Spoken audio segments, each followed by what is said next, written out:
Hi friends, ఎంతమందికి వంకాయ పకోడీ తెలుసండి? తెలిస్తే నాకు కామెంట్ బాక్స్లో కామెంట్ పెట్టండి. వంకాయ బజ్జీ చాలా మంది చేసుకుంటారు, కానీ వంకాయ పకోడీని ఎంతమంది చేసుకుంటారో నాకు కామెంట్ బాక్స్లో కామెంట్ పెట్టండి.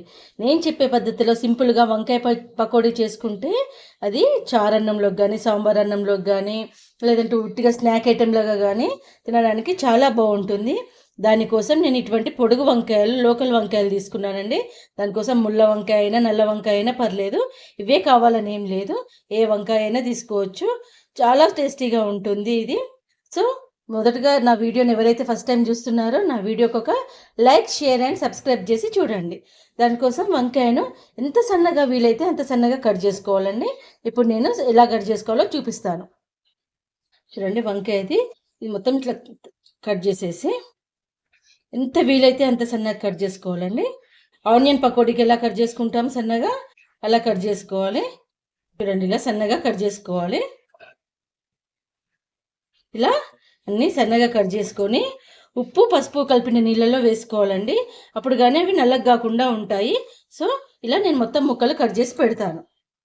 చూడండి, వంకాయ ముక్కలన్నీ ఎంత వీలైతే అంత సన్నగా కట్ చేసి పెట్టుకున్నాము. ఇప్పుడు నేను ఇవి అన్నీ ఇలా సన్నగా కట్ చేసి పెట్టుకున్నాను కదా, ఇందులో నుంచి వాటర్ మొత్తం తీసేసేయాలి. ఇలా నీళ్లు తీసేసి పెట్టుకున్న వంకాయలలో ఇప్పుడు కొంచెం అల్లం వెల్లుల్లి పేస్ట్ వేయాలండి. ముందుగా కొంచెం అల్లం వెల్లుల్లి పేస్ట్. ఇవి అప్పటికప్పుడు చేసుకునే స్నాక్ ఐటమ్ అండి, చాలా చాలా టేస్టీగా ఉంటాయి. కొంచెం కారం, ఉప్పు కారాలు అనేది ఎవరి టేస్ట్కి తగ్గట్టుకు వాళ్ళకండి. నేను ఈ స్పూన్ తోటి హాఫ్ స్పూన్ వేస్తున్నాను. పచ్చిమిర్చి కూడా వేస్తాను, అందుకని హాఫ్ స్పూన్ వేసాను. చూడండి, 4 పచ్చిమిర్చి సన్నగా తరిగి పెట్టుకున్నాను. కొంచెం కొత్తిమీర ఇందులో వేస్తాను. తర్వాత బియ్యం పిండి, ఇది ఒక 4 టేబుల్ స్పూన్ల బియ్యం పిండి. ధనియా పౌడర్, తర్వాత ఓమా అండి. పకోడీ అంటేనే ఓమ లేకపోతే టేస్ట్ ఉండదు, ఓమ కంపల్సరీ. ఇంతవరకు మనం ఉప్పు వేయలేదు, ఉప్పు వేసుకోవాలి. నేను ఈ స్పూన్ తోటి 1.5 స్పూన్ వేస్తున్నాను. చూడండి, 1.5 స్పూన్. తర్వాత శనగపిండి 1.5 టేబుల్ స్పూన్స్ అండి. ఇది నేను ఇంట్లో పట్టించుకున్న పిండి అండి, శనగపప్పుతోటి గిన్నెలో పట్టించుకున్న పిండి. సో ఇది వేసుకున్నాక నువ్వులు వేసుకోవాలి. నువ్వులు వంకాయ కాంబినేషన్ అనేది చాలా బాగుంటుందండి. ఏ రకంగా వేసుకున్నా కూడా చాలా బాగుంటుంది. ఇప్పుడు ఇందులో వాటర్ అవసరం ఉండదు, ఎందుకంటే వంకాయను మనం నీళ్ళల్లో నానబెట్టుకున్నాం కాబట్టి వాటర్ అవసరం పడదు. ఇలానే కలిపేసుకోవాలి మొత్తం.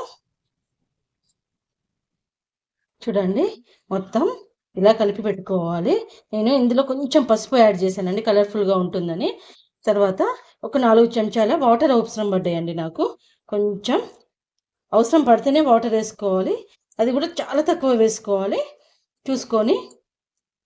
ఎక్కువైతే వాటర్ అవసరం పడవు. నేను వాటర్ మొత్తం వంకాయలు గట్టిగా స్ట్రెయిన్ చేశాను కాబట్టి కొంచెం వాటర్ అవసరం పడ్డాయి. ఇలా పిండిని కలుపుకొని ఇప్పుడు ఆల్రెడీ ఆయిల్ మూకుడు పెట్టేసి పెట్టుకున్నాను. ఆల్రెడీ మూకుడు పెట్టి వేడి చేసుకుంటున్నాం కాబట్టి ఇంకా వేడి కాలేదు, ఇంకా వేడి కావాలి. ఆయిల్ వేడైనాక మనం పకోడీ వేసుకుందాం. చూడండి, ఆయిల్ వేడైంది, ఇప్పుడు వేసేసుకోవటమే. ఇందులో ఎటువంటి సోడా కూడా వాడలేదండి, మనము డైరెక్ట్ ఇలా వేసేసుకోవటమే. నేను ఆల్రెడీ ఇవాళ బీరకాయ పప్పు కర్రీ చేశాను. బీరకాయ పప్పు కర్రీ అనేది మన ఛానల్లో రెసిపీ ఉంటుంది. బీరకాయ పెసరపప్పు కుక్కర్లో ఎలా చేసుకోవాలో రెసిపీ ఉందండి, మీరు ఫాలో కండి. చాలా సింపుల్గా చేసుకునే ప్రాసెస్లో నేను చూపించాను, అది ఫాలో కండి. చూడండి, ఇలా అన్నీ విడివిడిగా వేసుకోండి. వేసిన వెంటనే ఎప్పుడు కానీ పకోడీని తిప్పొద్దండి, ఒక 2 నిమిషాలు వేగనివ్వాలి. ఒక సైడ్ వేగినాకే ఇంకో సైడ్ తిప్పాలి. ఇప్పుడు వేపుకుందాం. చూడండి, ఇప్పుడు ఒకవైపు వేగింది, ఇంకో వైపుకి టర్న్ చేసుకుందాం. ఇది బియ్యపిండి వేసుకోవడం వల్ల క్రిస్పీగా వస్తే, నువ్వులు వేసుకోవడం వల్ల చూడండి, నువ్వులు ఇప్పుడు వేగినాక ఇట్లా వంకాయల మీద చక్కగా టేస్టీగా అవుపిస్తాయి. తినేటప్పుడు కూడా నములుతుంటే టేస్టీగా తగులుతాయి. సో నువ్వులు వేసుకోవడం వల్ల బెనిఫిట్ అదనమాట. చూడండి, ఇలా 2 వైపులా గోల్డెన్ బ్రౌన్ వచ్చినాక తీసేసుకోవడమే. ఇలా క్రిస్పీగా కరకరలాడే వంకాయ పకోడీని మీరు కూడా ఇంట్లో చేసుకొని ఎలా వచ్చిందో నాకు కామెంట్ బాక్స్లో కామెంట్ పెట్టండి. నా వంటలు నచ్చితే నా ఛానల్కి లైక్, షేర్ అండ్ సబ్స్క్రైబ్ చేయండి. స్వప్న స్వగృహ కిచెన్. Thank you.